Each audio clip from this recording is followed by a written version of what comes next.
The Lord be with you. A reading from the Holy Gospel according to Mark. As Jesus was passing through a field of grain on the Sabbath, his disciples began to make a path while picking the heads of grain. At this, the Pharisees said to him, "Look, why are they doing what is unlawful on the Sabbath?" He said to them, "Have you never read what David did when he was in need and he and his companions were hungry? How he went into the house of God when Abiathar was high priest and ate the bread of offering that only the priest could lawfully eat and shared it with his companions?" Then he said to them, "The Sabbath was made for man, not man for the Sabbath.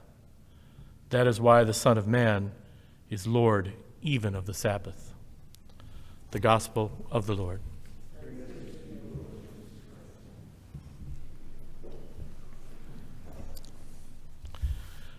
The reading from the letter of Hebrews, the author reminds us something very important about God and of our response to him. What both the letter from Hebrews and the Psalm today remind us is of God's faithfulness. The author says, God doesn't lie. God always fulfills God's promises. And God does it in God's time. Abraham waited patiently for God to fulfill his promise, and his reward was to see the promise fulfilled. God is faithful to his covenant. He will never let us down. And so the author reminds us of our response to that. If that is true, if God is faithful, then our response is patient hope. The worst thing we could possibly ever do is lose hope. He refers to it as the anchor of the soul.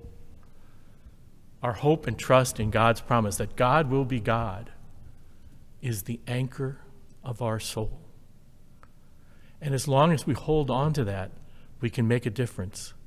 Even at a time when we see so much of our world in turmoil, so much of our lives disrupted, it's easy to forget that God will be faithful, that we will get through. And the way we will get through this is by remaining people of hope, people who believe that God will be God and God will be faithful.